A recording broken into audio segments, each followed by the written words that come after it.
அடிக்கடி இந்த பத்திரிகையிலே ஊடகத்திலையும் சொல்லிட்டு இருக்கிறீங்க.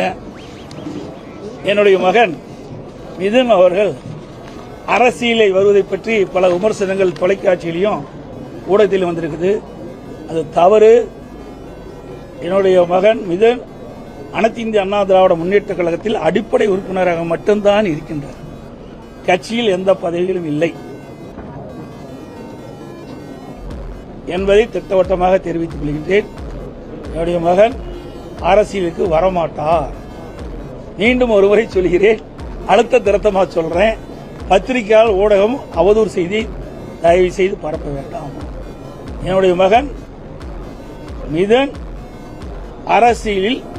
அரசியலுக்கு வரமாட்டார் என்பதை திட்டவட்டமாக தெரிவித்தார். நீங்க தானே குற்றச்சாட்டு சொல்லிட்டு இருக்கீங்க. வேண்டுமென்றே